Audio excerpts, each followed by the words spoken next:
Fesneau, bonjour. Bonjour. Merci d'être là. 5h30 donc d'audition hier pour François Bayrou. En sortant, il a dit c'était un moment libérateur. Vous lui avez parlé, vous avez communiqué avec lui après? Oui, je lui ai parlé, je l'ai même vu. C'était un moment libérateur et en même temps, quand même l'impression qui ressort de ces 5h30 d'audition, c'est diablement de la part des deux rapporteurs, singulièrement de M. Vannier, mais aussi de sa collègue et de la présidente de la commission.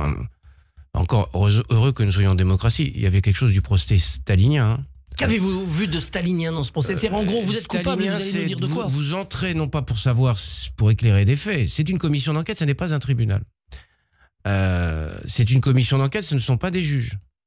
Et ils ont posé des questions qui étaient à charge, et dès que Bayrou apportait une réponse, ils essayaient de réexpliciter en déformant les propos de Bayrou. Au point qu'on a quand même assisté à des choses assez lunaires. Quand vous interrogez quelqu'un, qui que ce soit, vous ou moi d'ailleurs, sur qu'est-ce que vous avez fait il y a 30 ans à 14h, et qu'on a passé l'après-midi à savoir s'il avait rencontré quelqu'un sur un chemin à la campagne ou dans sa cuisine, à quelle heure c'était et combien de temps ça a duré 30 ans plus tard. Moi, je vais vous dire, j'ai un sentiment absolument de dégoût de la façon dont se passe cette commission d'enquête. Et je vais vous dire à qui je pense. Évidemment à Bayrou, parce que cette façon de traiter les gens est assez dégueulasse. Mais je pense surtout aux victimes. Parce qu'à quel moment, pendant 5h30, en dehors de Bayrou, on s'est posé la question, ils se sont posé la question, ils ont posé la question de savoir comment éviter que ça se reproduise. Comment éviter qu'au fond, la puissance publique, les ministres, les différents ministres des différents ministères qui se sont succédés, les différentes autorités qui auraient dû voir, comment on évite que ça se reproduise? Comment on évite que la parole se libère pas? Et donc, c'est ça qui est assez lunaire. Je trouve qu'on a assisté à quelque chose qui était, au point qu'on a même des gens qui vous interrogent, qui interrogent Bayrou, sur des comptes-rendus d'audition qui eux-mêmes sont faux. Mais vous voyez dans quel système...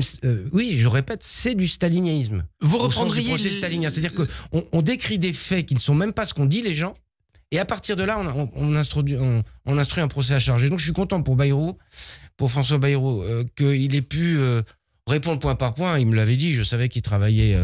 à rétablir les faits dans leur vérité. Alors il faut reconstituer 30 ans après, 40 ans après ce que sont les faits. Et je regrette qu'on n'ait pas pu éclairer plus la structure, les questions, les la dysfonctionnements généraux. Comment une inspection, la question n'est pas de savoir s'il y a un coupable, que ce soit l'inspecteur ou je sais pas qui. C'est comment une inspection défaillante ne voit pas. Pourquoi elle ne voit pas? Et pas parce que quelqu'un n'a voulu cacher, mais pourquoi la parole se libère pas? Pourquoi personne ne dit, en fait, j'ai un truc à vous dire. Voilà, il y a quelque chose qui est valable dans d'autres, comment dirais-je, sujets du même type, parce que là, on assiste à un MeToo au fond des établissements d'enseignement privés et publics.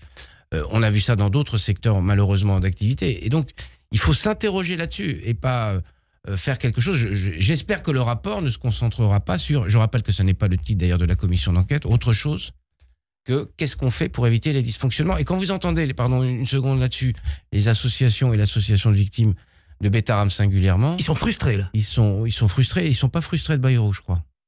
Néanmoins, cette commission, elle a travaillé avant, elle va travailler encore maintenant. J'espère. Peut-être qu'il y aura dans le rapport... enfin, elle a décrédibilisé une fois de plus son propos, mais j'espère. Par ce moment trop politique. Est-ce que c'est le principe même de ces commissions d'enquête qui, au moins depuis l'affaire Benalla, ont pris un tour trop politique quand elles s'emparent d'un dossier? Mais... commission d'enquête qu'on voyait dans d'autres grandes démocraties, qu'elles aient un tour politique, personne n'est dupe. Enfin, il y a un moment, il y a une limite à l'exercice. Qu'elles aient un tour politique, on sait qui sont les protagonistes et à quel point ils veulent démolir, au fond, pour un certain nombre d'entre eux, les fondements de la démocratie. Enfin, il y a un moment, les faits sont les faits et les faits sont têtus. Et donc, vous décrédibilisez votre action si vous ne décrivez pas les faits et si vous n'écoutez pas ce que vous apportent les gens en termes comment dirais-je, de réponse. Mais par ailleurs, je trouve qu'à l'Assemblée nationale, c'est pas le seul dysfonctionnement du moment, pour être très honnête. On a, je crois, plus d'une dizaine de commissions d'enquête en cours. Quand vous regardez dans les temps plus anciens que nous avons connus, il y avait 1, 2, 3 commissions d'enquête. Parce qu'on estimait que là, on a des commissions d'enquête sur tous les sujets. Vous avez des commissions d'enquête. Alors, celle-là a été médiatisée. Vous avez le rapporteur et le président et personne d'autre. Donc, il faut qu'on arrête de faire des commissions d'enquête parce qu'on en fait des objets politiques permanents. Et donc, on est en train de les dévoyer. Ça dit quelque chose du climat politique actuel. Il ne s'agit pas de convaincre, il s'agit d'accuser l'autre. Oui, bien sûr. Et c'est en particulier du côté de la France insoumise. Et je regrette que certains puissent s'en rendre les complices. Parce qu'il ne faut pas être dupe. Ces gens-là, ils ont une technique. C'est assez bien décrit, comme l'a dit Bayrou dans le livre qui vient d'être publié sur eux, La Meute. C'est assez bien décrit. Et il faut lire ce livre. Et il faut le prendre au pied de la lettre, pour ce qu'il est. C'est-à-dire un décortiquage de la méthode de monsieur Mélenchon et de son orchestre, j'allais dire, et de son équipe, pour démolir l'honneur des gens, pour démolir les fondements de la démocratie, pour empêcher que le travail parlementaire puisse se faire dans de bonnes conditions. Il y a un projet derrière. Le projet, c'est la révolution. Le projet, c'est la démolition. Le projet, c'est l'anarchie. Bon, ils sont assez spécifiques à l'Assemblée de ce point de vue-là. Ça ne veut pas dire que je n'ai pas des adversaires au Rassemblement national.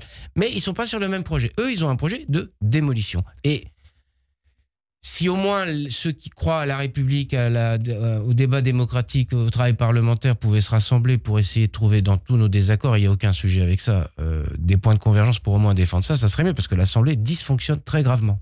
Mais ça ne progresse pas, cette union. Est-ce que vous ne craignez pas maintenant que l'attaque suivante, ça soit un dépôt de motion de censure contre François Bayrou sur le sujet Betteraves? J'espère qu'ils vont regarder à deux fois et qu'ils auront écouté leur propre turpitude et leurs propres auditions. Parce qu'une motion de censure sur des allégations, c'est la motion de censure stalinienne. Ça, ils inventent un nouveau truc, c'est-à-dire sur rien. C'est-à-dire que Bayrou a démontré en tout point à quel point tout ça était fallacieux et tout ça était juste un procès politique. Alors, de toute façon, déposons les motions de censure qu'ils veulent, mais Mélenchon lui-même a dit on fera tomber le premier gouvernement, puis le suivant, puis le suivant, puis le suivant, puis le suivant. C'est leur projet. À nous de battre en brèche ça, parce que je pense que le pays, parce que derrière tout ça, il y a les gens qui nous regardent et qui se disent on occupe l'espace médiatique et l'espace de querelle politique à des sujets qui ne sont pas tout à fait les sujets quand je vais dans mon village à Marche-Noire, quand j'y suis ou ailleurs. On ne vous parle pas de ça? Franchement, on ne parle pas de ça. Hein. On parle des sujets géopolitiques, on parle des risques de guerre sur le continent européen, on parle des trucs, des taxes et des querelles commerciales avec Trump, on parle du pouvoir d'achat, on parle de j'ai pas de médecin, on parle de ça. On ne parle pas des procès politiques. C'est toute la politique, du coup, qui se retrouve un peu discréditée. Oui, parce que moi, je pense que la meilleure façon de donner envie aux gens de voter pour les extrêmes et de décrédibiliser, ce qui est très grave aussi, l'action publique et de nous faire passer pour des gens qui sont des inutiles. C'est exactement de faire ça. Et donc, vous trouverez toujours au modem des gens qui essayent, hein, je ne dis pas que c'est facile, de dire c'est pas ce qu'on attend. Mardi soir, c'était donc l'émission du président de la République. Bras de fer avec Benjamin Netanyahou. C'est une honte ce que fait Israël, le gouvernement, a dit Emmanuel Macron. Macron est du côté des terroristes, a répliqué Benjamin Netanyahou. Qu'en pensez-vous? Oui, je le dis, il y a une petite facilité de la part de Benjamin Netanyahou. On ne peut pas à chaque fois, le président de la République et nous-mêmes évidemment, personne ne nie. Enfin, certains l'ont nié, ont essayé mais pas dans l'espace du bloc central historique, j'allais dire, d'Emmanuel Macron, et singulièrement pas Emmanuel Macron. Personne ne nie l'atrocité, l'ignominie des actes terroristes du 7 octobre. Et le droit d'Israël à se défendre? Et le droit d'Israël à se défendre. Mais là, on n'est plus dans ce registre-là. Quand vous décidez d'un blocus où les gens ne peuvent pas, l'UNICEF, l'ONU, Médecins du Monde, tout le monde le dit, les gens ne peuvent pas se nourrir et sont en risque.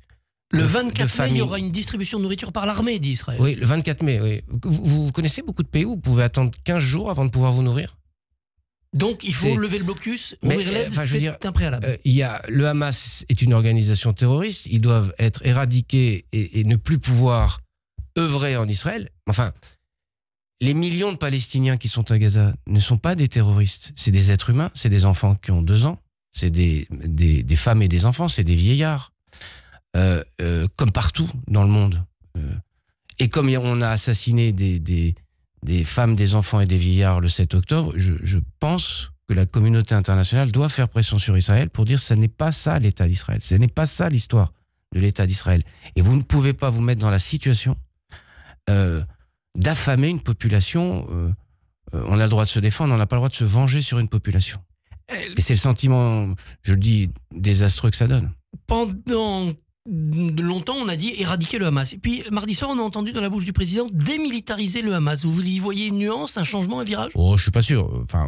Nous ne pouvons pas avoir nous, la communauté internationale, mais c'est plutôt singulièrement dans la région et les Palestiniens et les Israéliens ne peuvent pas avoir comme interlocuteurs des gens qui, c'est un principe de base, dont la pratique politique est une pratique par la voie terroriste. Sur le Hezbollah au Liban, on a un peu cultivé cette ambiguïté. On l'a longtemps cultivé, je n'ai pas dit que ça avait été... Mais au Liban, c'était encore plus complexe, j'allais dire, mais moi je ne pense pas qu'il y ait une ambiguïté. Il faut qu'on arrive à reconstruire une société politique chez les Palestiniens, qui soit société politique qui puissent s'engager dans la voie du dialogue. Et il faut qu'en face aussi, et je vois aucun signe du côté israélien, et je suis sûr que dans la société israélienne et dans la classe politique israélienne, il y a des gens qui veulent ça. C'est ça qu'il faut essayer de pousser. On est dans un moment, c'est terrible d'ailleurs, c'est valable sur plein de sujets, et celui-là l'est singulièrement parce qu'il y a des blessures partout. Dans un moment, on a du mal à faire entendre la voix que j'essaie de faire entendre, qui est la voix de la raison. Et en tout cas, il faut pousser cette voix-là. Le président de la République a aussi parlé des référendums. Référendum sur la loi fin de vie, si elle s'enlise, c'est votre sentiment, elle va s'enliser? Ça dépend ce qu'on appelle s'enliser. Bloquer au Sénat, par exemple. Là, il y a des solutions parlementaires, il y a 700 amendements. Oui, on va débattre. S'il faut 8 jours, on fait 8 jours. S'il en faut 10, on en prendra 10. Il faut que ça soit voté avant l'été, à l'automne. Ah, mais de toute façon, tout le monde connaît le calendrier. Non, mais on va pas se raconter d'histoire. Tous ces textes-là, généralement, ils ont un pas de temps de 18 à 24 mois.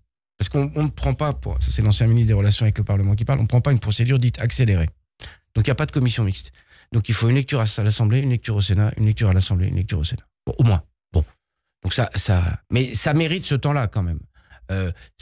Il y aurait blocage si on voyait des manœuvres dilatoires qui feraient qu'à un moment, à l'Assemblée ou au Sénat, certains feraient en sorte que le texte ne soit jamais vraiment délibéré ou retardé. On n'en est pas là. On n'en est pas là. Je voudrais saluer le travail qui a été fait par les rapporteurs, singulièrement Olivier Farlorni qui fait partie de mon groupe. Pourquoi ? Parce qu'il a montré aussi qu'on peut avoir sur des sujets qui sont parfois clivants, qu'on peut avoir un dialogue qui soit un dialogue, et c'est ça la méthode MoDem aussi, apaisé, responsable, réfléchi. Vous avez votre conviction, vous voterez oui aux deux textes? Je voterai oui au premier. Sur le deuxième, j'ai besoin de voir comment ça va atterrir, parce que et je le dis très tranquillement, je vois bien ce que ça ouvre de nouveau quand même dans la relation à la fin de la vie et à la mort, et je ne veux pas qu'on ouvre des portes qu'on regretterait d'avoir ouvertes dans 3 ou 5 ans parce qu'on nous aurait dit « Ah mais on a commencé, il faut continuer ». Autre référendum possible, des réformes économiques et sociales qui feraient l'objet de référendum. Vous êtes preneur? Oui, je suis preneur. Alors après, il faut... D'ailleurs, le président de la République a déterminé un périmètre. Il a aussi dit que c'était au gouvernement de faire un certain nombre de propositions sur le sujet. Oui, je suis preneur. Je pense que vous voyez bien qu'on est bloqué à l'Assemblée nationale, qu'on est à moins de 2 ans d'une élection présidentielle, 2 ans, disons, que j'ai l'impression qu'un certain nombre de gens, la course des petits chevaux a commencé. Ou alors, j'ai pas bien regardé la course des petits chevaux, mais je crois qu'elle a commencé. Et donc, qui va vouloir prendre ses responsabilités? Qui va vouloir prendre le risque de l'impopularité aujourd'hui? Le seul qui le prend, à vrai dire, un peu, c'est...